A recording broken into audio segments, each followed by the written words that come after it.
Nam Myoho Renge Kyo. Nam Myoho Renge Kyo. Nam Myoho Renge Kyo. Hi, and welcome once again to the Threefold Lotus Kuum online. Tonight we're going to tackle the subject of Anatman and impermanence. They really kind of go hand in hand. Anatman is a subject in Buddhism that isn't often talked about, simply because it's one of those things in Buddhism that once you understand the fundamentals of Buddhism, it's just not really a question. But I realize for a lot of people, especially beginners, and a lot of people, surprisingly enough, have been practicing a long time. And this happens a lot in Hinayana and Tripitaka Buddhists who aren't well versed in the ultimate teachings of Shakyamuni during the last 8 years of his life when he expounded the highest form of Mahayana teachings. And there are schools that say they incorporate Mahayana teachings into their sects, but they don't fully embrace them. And that's unfortunate because they really are misleading a lot of people. They don't really get it. And it comes up a lot. I'm located in the northeast of Mississippi right now.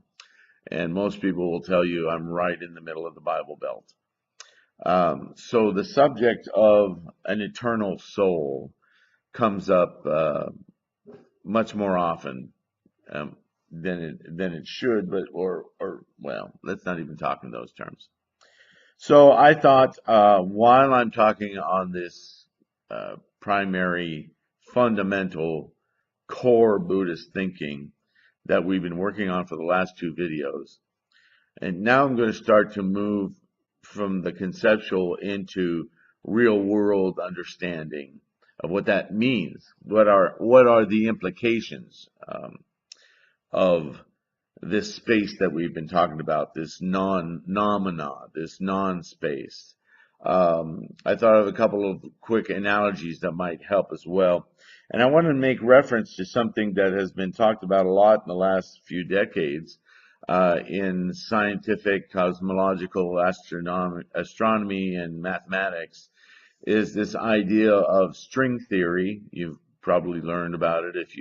If you're not familiar with it, a quick search on Google will give you the basics without getting mired in it all, the mathematics. The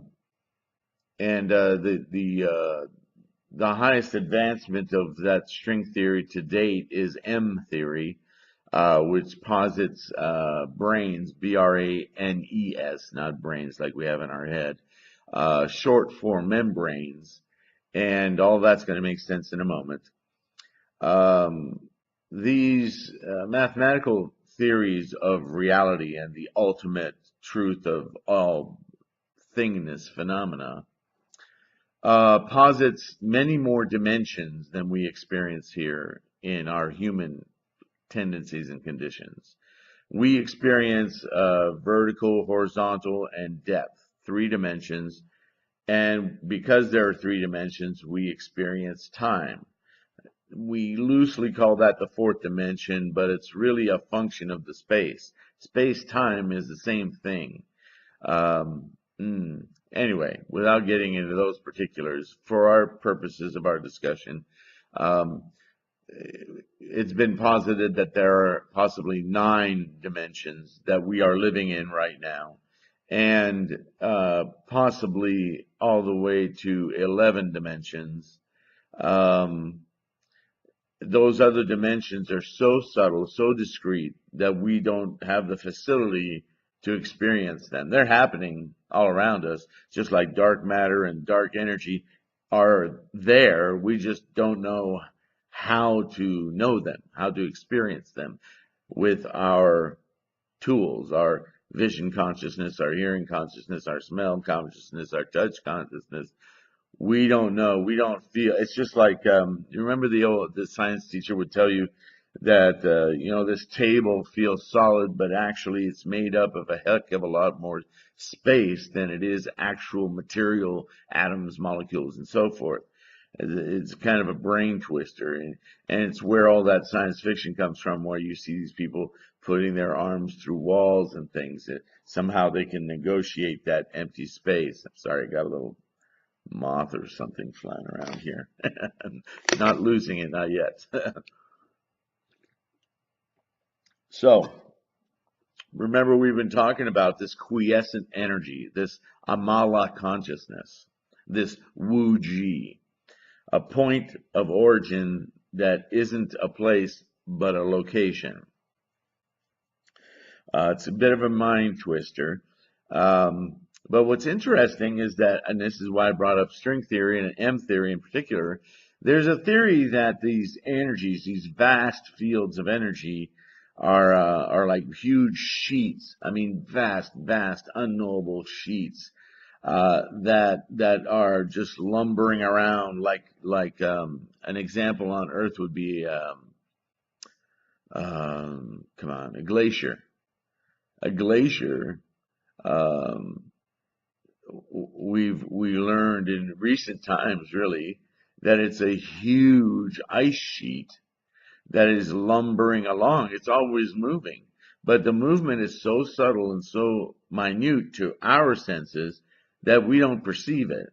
However, if you've ever been on a glacier or near one, it sounds incredible because there's always movement going on. There's always something changing. Okay.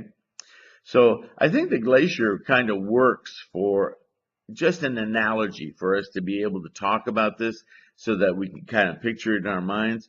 Believe me, all the words I could manufacture wouldn't come close to describing this vast thing of energy. Now, in M theory, the thought is that as these vast sheets of quiescent energy move around, they sometimes bump into one another. And if you can imagine like one of these huge oil tankers, or let's get back to the glacier. If a glacier was coming into contact with another glacier, the serious implications of that crushing and movement and all of this, even though it's incredibly slow, it's like tectonic plates. The way the Alps were born, if you know anything about the crust of the earth and how the plates of the earth are moving against each other, and one will go under the other, and this will be a whole ridge of mountains that's created, and it's just fascinating when you study the way everything in the universe works. It's just the phenomenal sources of energy that come from the very slow but vast, huge, immense processes. Well, it's one thing for a glacier to run into another glacier and create what M theory proposes is a big bang, where the pressures and the energy is so great that it just blows up into what we call a universe, into that vast dark energy and creating dark matter and dark gravity and so on. But if we stick to a simpler example, like the glacier itself is making noise. Why? Because certain areas of the glacier are getting hit by the sun, and that condition for this, that you could say, in other words, you could say the glacier is like quiescent water, the same way that Wu-Ji or the Amala consciousness is quiescent energy. Follow?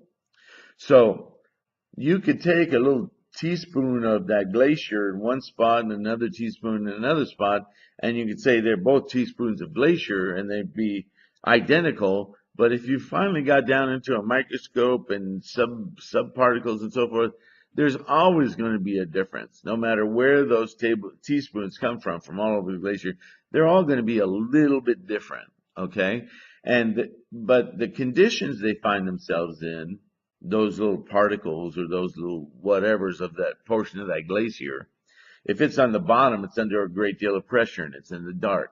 If it's on the side, it's being crushed against rock and pushed into other pieces of the glacier and under a great pressure. and on top, it's going to have no weight on it, but it's going to have heat of a different sort, radiation that's going to be a different condition. Those things.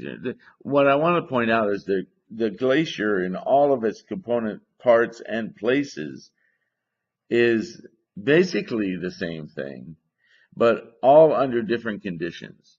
So the actions and reactions that happen to those little particles of the glacier, depending on where they are in the glacier, are actually going to produce different results.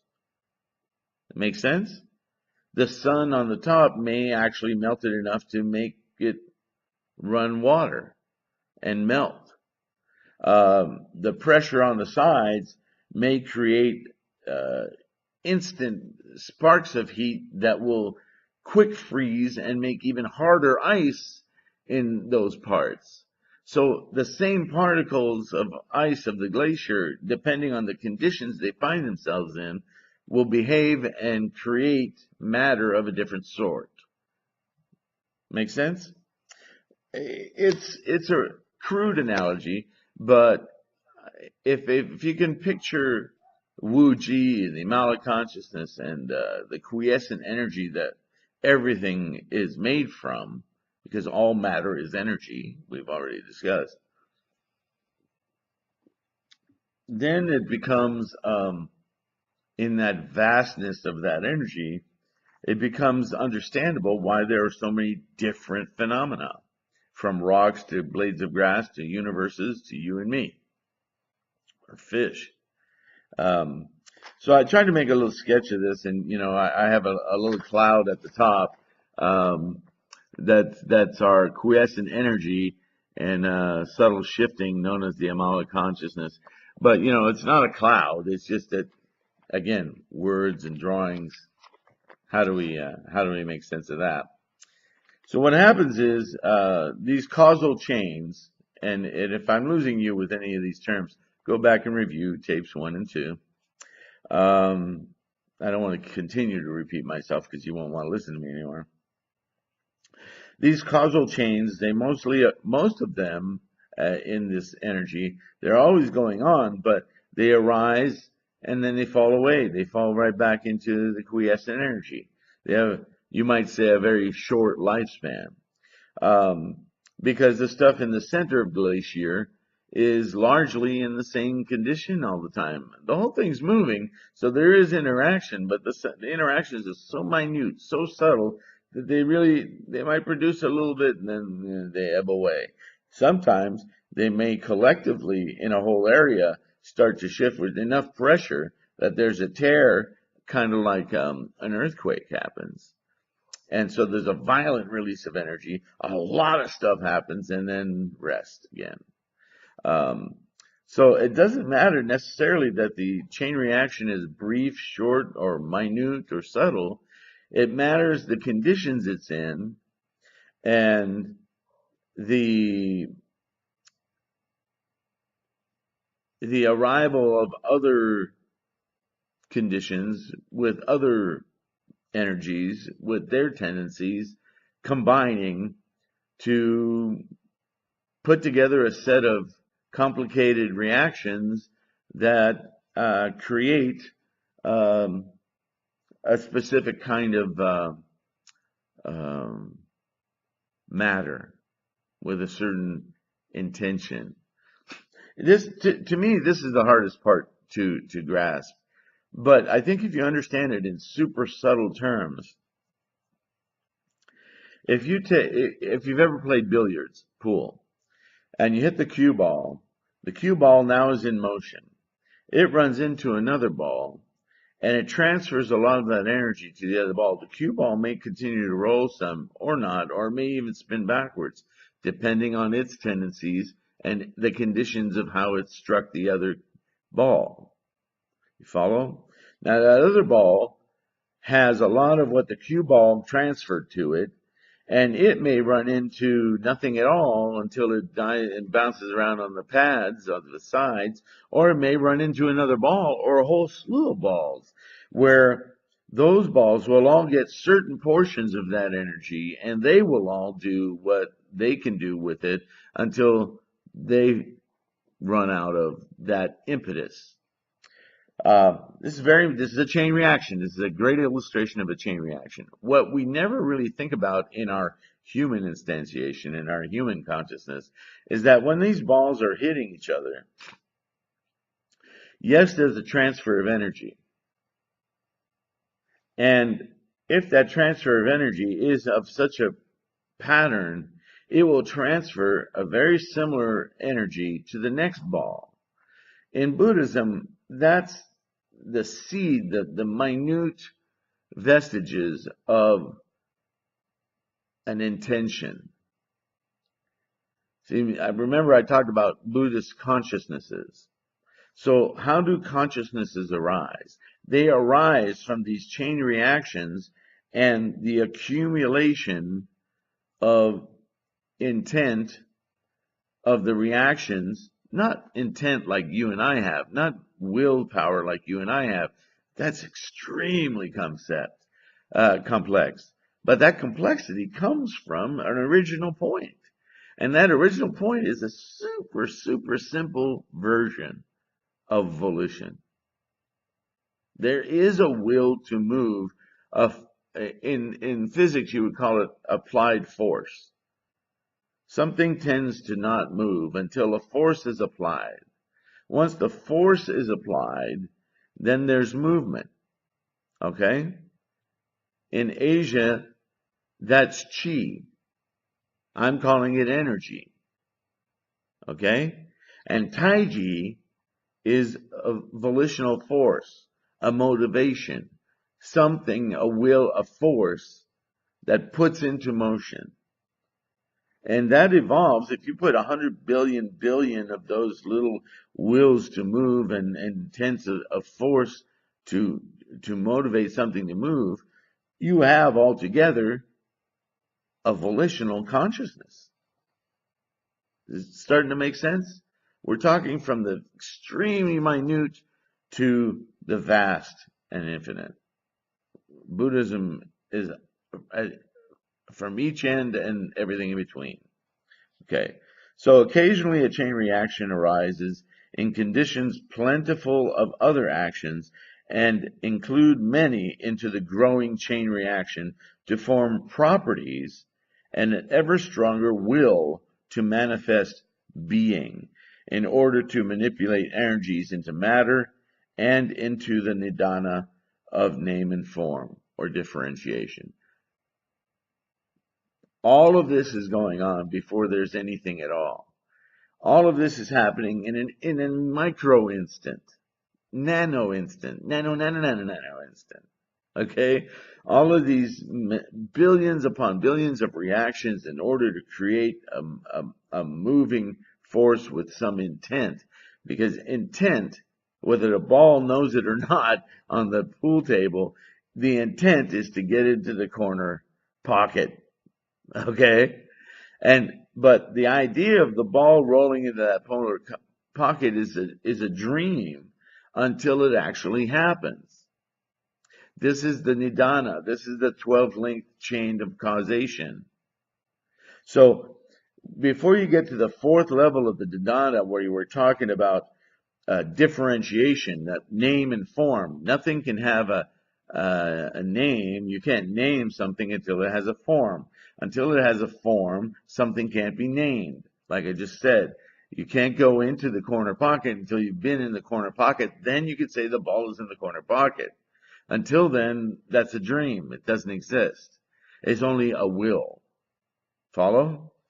So we haven't even gone down the 12 steps of the chain yet. We're only in that instant moment of a bunch of reactions coming together to create a tendency, a large tendency, with a commitment, and we're still at that point just energies with a commitment to make something that will exist, being. We are human beings, but there are rock beings, tree beings. There are all things that are being. You see how Buddhism doesn't work in the static, because life and everything in it is made up of discrete moments in a chain. Did you hear that? If you're not sure what I'm talking about there, go to my other videos on birth and death, or birth and rebirth. Um, I'll talk a lot about how life is a series of points. Remember, locations that don't exist as just locations. You put enough of them together, you learn this in geometry, you make a line. That's how we perceive life, in a linear way, like a line. But in truth, life, for everything, flowers, you and me, planets, they're a series of discrete moments that hand off between each moment, just like a cue ball hands off its energy to the next cue ball. Our life is like that. Untold billions of moments strung together. This is why we age. This is why we don't always look the same. If we were truly linear, if we were just what we think we are, we would just be that. But we transfer moment to moment to moment to moment to moment to moment to moment to moment, all of this information. And we perceive it as time, number one, in space, number two, really the same. And we think of ourselves as a lifetime, birth and death being our focal points of that lifetime. Birth is nothing more than the instantiation of all of these billions and billions of processes of chain reactions that have come to manifest it. And the manifestation of it, and the growing and the old age, sickness, and death, is just the tendencies and conditions of this portion of that chain reaction. And when we die, that chain reaction just disintegrates and fades slowly back into that quiescent energy. We arise, we fall away, just like everything in the universe. It's not entropy, it's not nihilism, it's just the process of life. Okay, so I'm reading my notes here because I wanted to make sure that I followed a certain pattern and that I made sense for you, because I know that's a lot of information. Billions and billions of these chain reactions had to combine in order to manifest a universe where a single molecule of DNA could evolve to become a human being. Let me read that again and really think about this in terms of what we've been talking about for the last two videos. Billions upon billions of these chain reactions had to combine, work together in order to manifest, go from energy through the Nidana, everything goes through the causal chain to become a universe, first of all, millions of years of universe that we've so far experienced, in order to be able to manifest the atoms, particles, and molecules necessary to make something called a molecule, and many different zillions of different types of molecules, but specifically the molecule that is called DNA.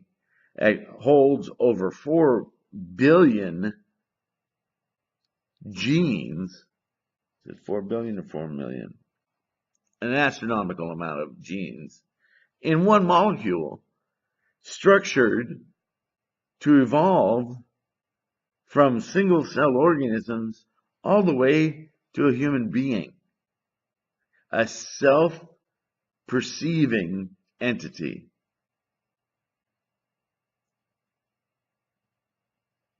In other words, the first motivational thought that was put together out of a group of chain reactions had at its base tendencies and desires and motivations a searching and a wanting and an attraction toward being a self-perceiving being. And in order to get there, it had to interact with In order to make an eyeball, you can't just pop an eyeball into space. It has to be held in something in order so that you can have vision. What is vision? You have to have stuff to see. You have to have something that can perceive it. Okay? If that's the way you assemble a human body, then you have to come to terms with making all of the things that a human body is made of and that a human being needs in its environment in order to perceive itself. That's mind-boggling, right? But that's the process of life, our process. Now, if we understand that, then it makes sense that with these vast fields of energy, there must be countless other universes. What they manifest is anybody's guess. We know that what our universe, your universe, and my universe, because they are separate, had its fundamental goal to create what it is that we are, self-perceiving beings. But not all chain reactions want that. Some chain reactions just want to get in the corner pocket. Okay?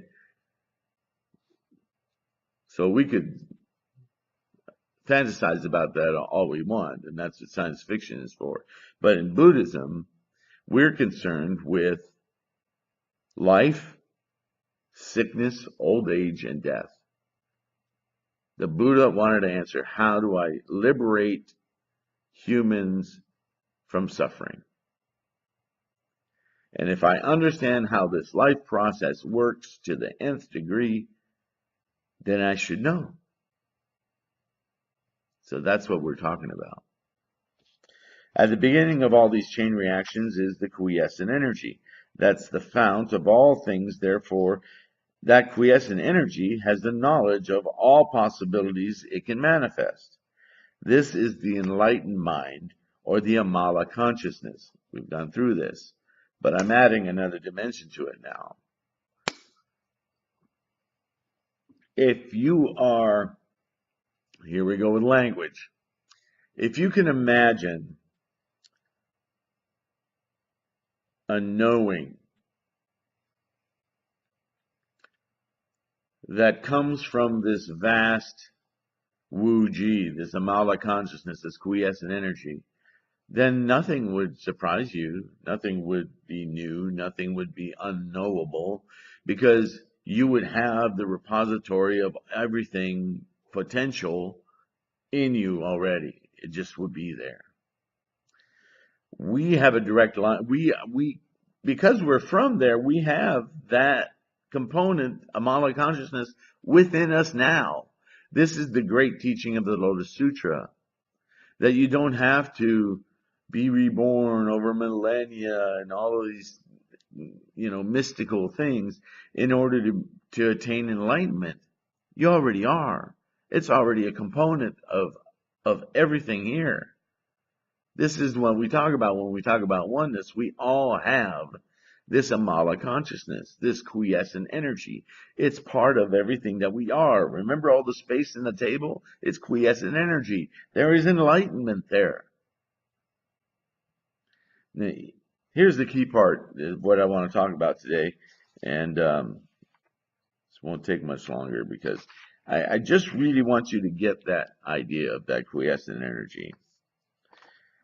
The billions of subsequent reactions that join the chain that manifested each of us, as we just discussed, all of those various chains that combined, each of those chains had a tendency of its own, and with the conditions of other chains, was manipulated into this larger and larger chain until it gets to universe, precipitates planets, precipitates us.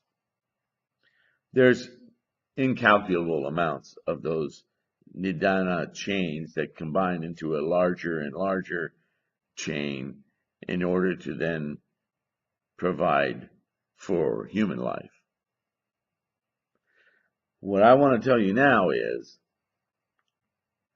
if you can envision this in your mind, your Amala consciousness, your ninth consciousness that knows everything, that is unperturbable.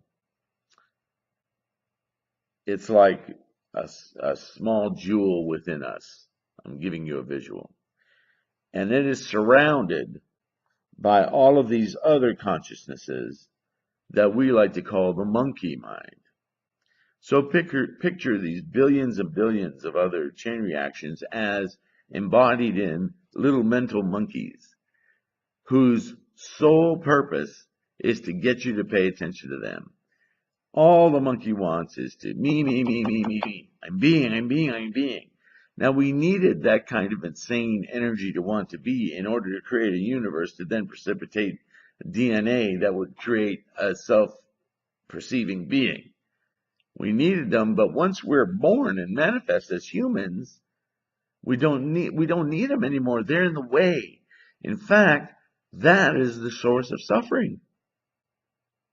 Because all of those little monkeys' desires to be are obfuscating our human mind, which is,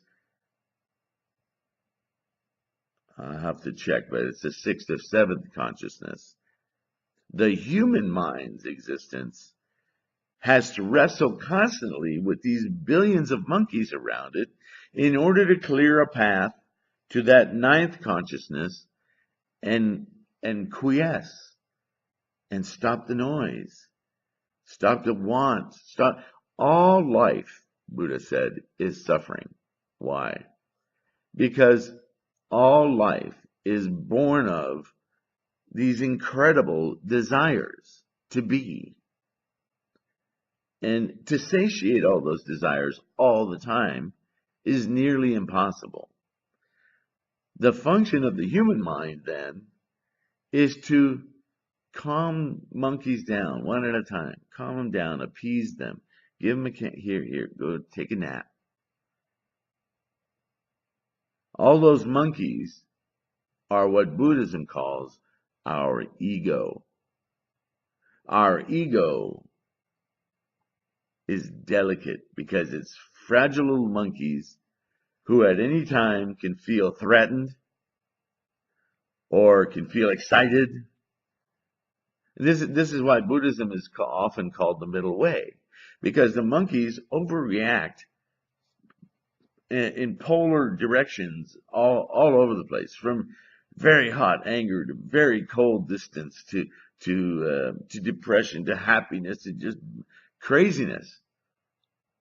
But reality, the quiescent knowledge of life and the beauty of perceiving it, which is the unique opportunity of this human existence, is so awesome beyond comprehension. It doesn't require all of these volatile emotions because it just is. Does this make sense? So, this accumulate of monkeys is known as Ichinen Senzen, or the Alaya consciousness. That's the eighth consciousness. And for about 50 years of Buddha's teachings, he dealt with that as the highest consciousness that could be known or reached. It was thought, because he was dealing with people who couldn't possibly understand what we understand today, because of our evolution, before our capacity to understand through science and the myriad ways we have of learning the world around us. Our perception, whether we work on it or not, as we evolve as human beings, is expanding and growing in capability, whether we want it or not. And we have finally reached a point as a species that we can understand that there's a consciousness that is even more fundamental than the Alaya consciousness, where all of this causation and these causal chains and the monkeys exist. We're not just ego.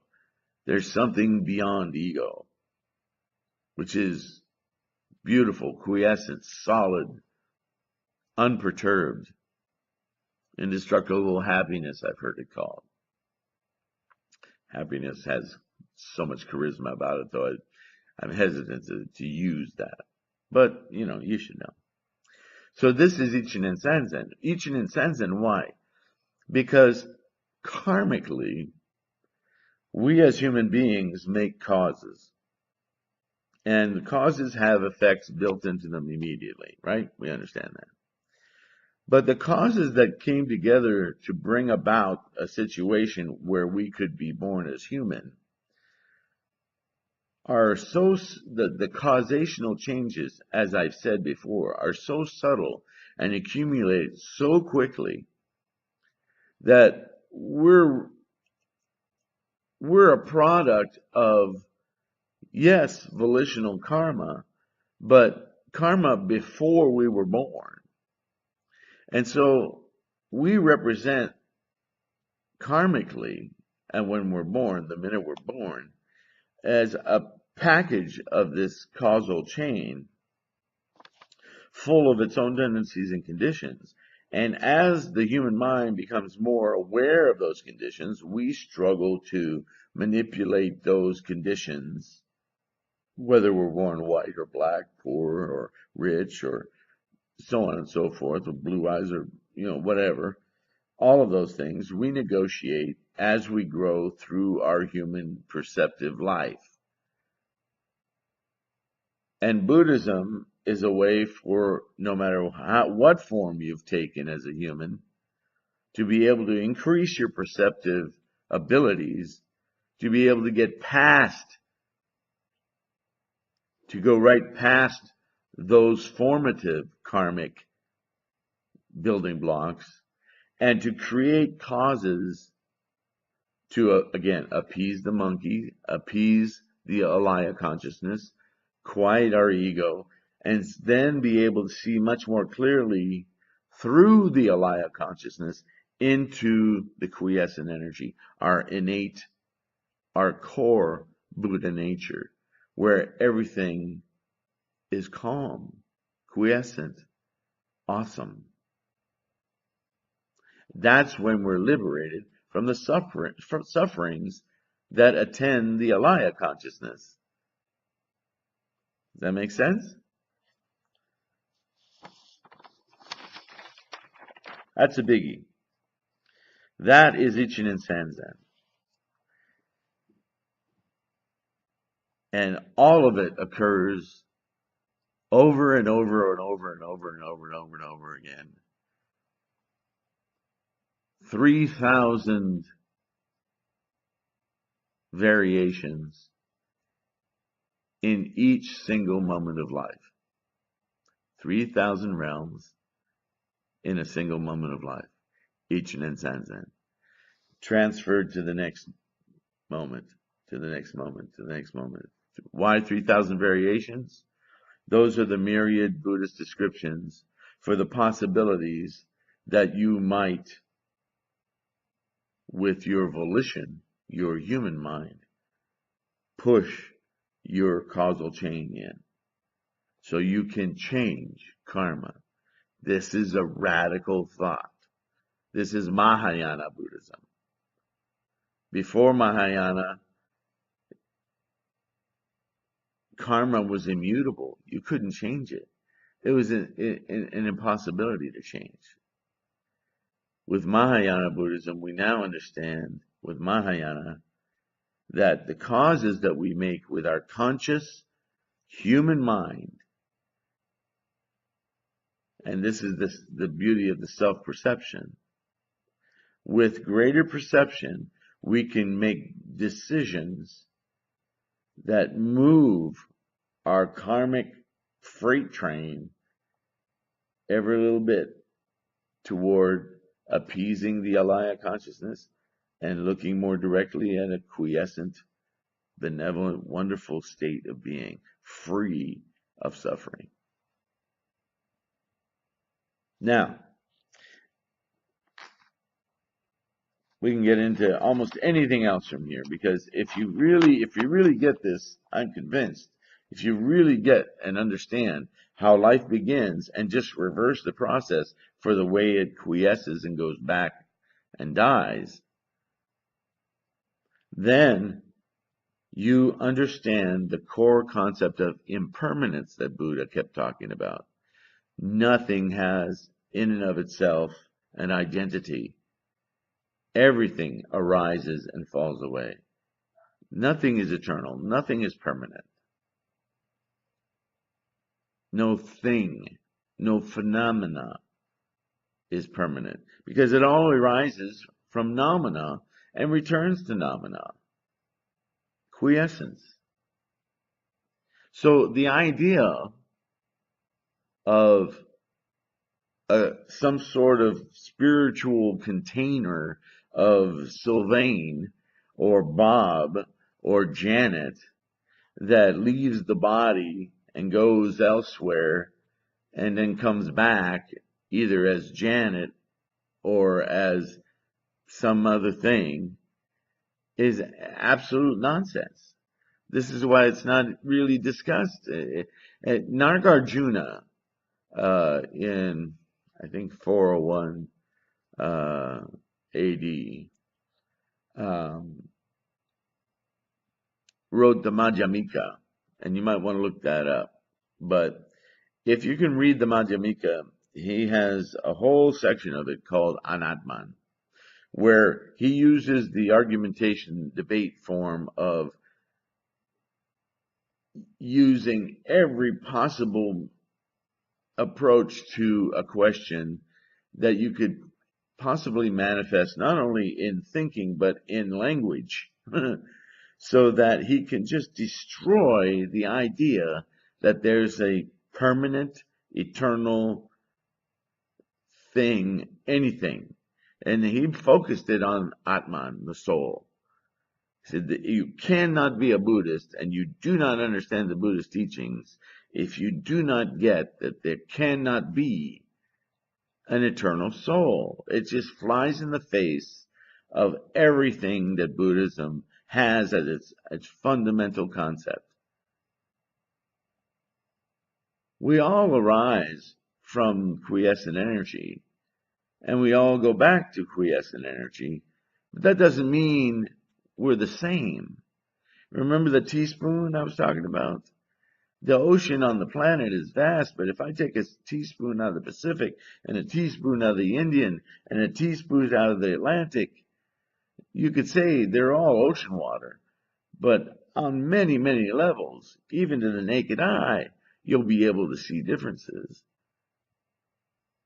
And then if I take that Indian teaspoon and I dump it in the Pacific, which is essentially, what happens when you instantiate and then quiesce,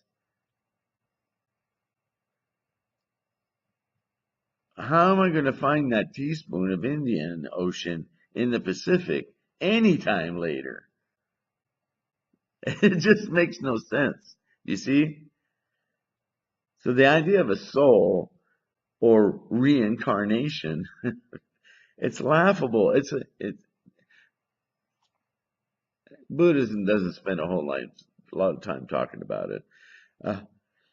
I've had to talk about it a whole lot more because of where I am and because of the capacity of people here. But again, if you get what we've been talking about for now the third video, you can see how nothing has its own nature. Everything manifests as an experience and then fades away. Arises, fades away, arises, fades away. What's another name for arising and fading away? And I'm going to leave you with this because I know this is getting long. Arising, birth, falling away, death. And the moment to moment to moment of that, the distance in between, each moment is a birth, and the next is a rebirth. The energy transferred to another point, with, albeit, some variations. 3,000 realms in a single moment of life. Every moment of life, 3,000 distinct Nidanic chains have been put into action that modify the previous moment. Maybe a little, maybe a lot. Depends on how your DNA is programmed. How was it programmed? By infinite Nidanic chains coming together to make the DNA that makes you and your monkeys and your Amala consciousness and your lion consciousness, your Mano consciousness, your touch, smell, hearing, vision, all of it.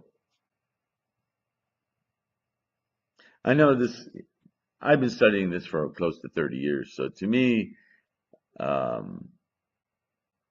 really get it in here, but it's taken me 3 long videos to try to explain it, and words are just very unsatisfactory.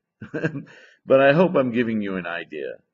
And I'm going to assume you're getting it with me because I don't want to continue going over the same material. But believe me, it will keep coming up. The more you study in Buddhism, the more oh, that's like that. It's the same discussion in a different way. So if I've said something that's just made your head fall off, or I've contradicted myself, I don't know, please make a comment under the video. Let me know so that I can address it, so that I can help me and you become better Buddhists. In the meantime, enjoy your life. If you have to suffer, put a time limit on it. You know, I had somebody tell me a long time ago, you know, if you're going to feel depressed, okay, be depressed. But look at the clock and give yourself an hour to be depressed. At the end of that hour, stop being depressed. It sounds silly, but just the idea that you're watching the clock and that you need to change it actually helps you change it. It's about making causes to be life-affirming rather than letting the monkeys control you. Let your mind control the monkeys, not the other way around. Okay? With that, let's close. Thank you so much for participating. See you again real soon. I'm not sure what I'll talk about next, but I'm sure I'll have something to say. For now, this is Sifu Sylvain signing out. Nam Myoho Renge Kyo. Nam Myoho Renge Kyo. Nam Myoho Renge Kyo.